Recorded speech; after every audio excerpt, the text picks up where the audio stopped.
चढ़ली जवनिया के कबो ना हमार देखे पोथी पतरा की बरदा कचरा करे की बरदा कचरा करे कबो ना हमसे से जिया पो आखरा में लड़े की मर्दा कचरा करे की मर्दा कचरा करे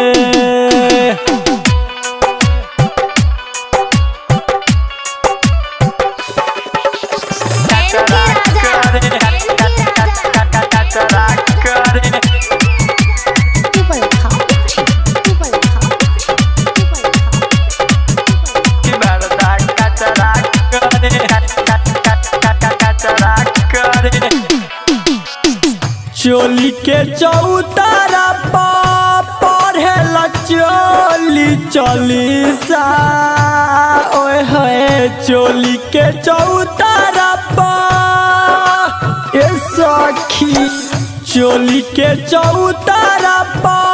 पढ़ेला चोली चलीसा ओए होए लहंगा उठाई लेता करेला मुँह नदिया पीछा कबो ना हमके प्यार से नदिया पाजामे ना भरे की मर्दा कचरा करे की मर्दा कचरा करे कबो ना हमसे से जिया पो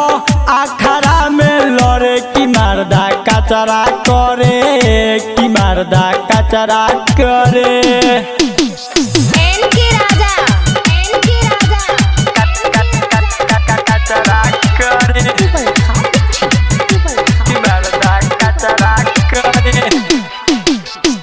फूट गईल करम हमार शरम के बात का बताई ओए होए फूट गईल करम हमार फूट गईल करम हमार शरम के बात का बताई ओए होए बकलोल बोला मुआ के तड़ल सकी समझाई धोखा पर हमके देवेला धोखा होला न ओकर खरे की मर्दा कचरा करे की मर्दा कचरा करे कबो न हमसे से जिया पो आखरा में लड़े की मर्दा कचरा करे की मर्दा कचरा करे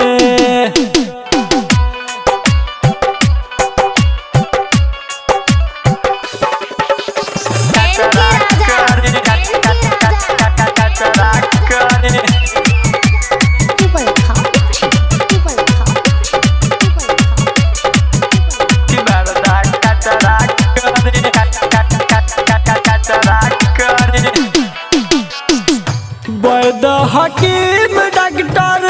हर गोल के दवाई है वैद हकीम डॉक्टर वैद हकीम डॉक्टर हर गोल के दवाई है मन कर छोड़ के एक मुन्ना जीवन लग जाई 20 साल छोटू अमित से जाके रोजे रोजे मिले की मर्दा कचरा करे की मर्दा कचरा करे कबो न हमसे से जिया पो आखरा में लड़े की मर्दा कचरा करे की मर्दा कचरा करे चढ़ली जवनिया के कबो ना हमार देखे पोथी पतरा की मर्दा कचरा करे की मर्दा कचरा करे कबो ना हमसे से जिया पो आखरा में लड़े की मर्दा कचरा करे की मर्दा कचरा करे।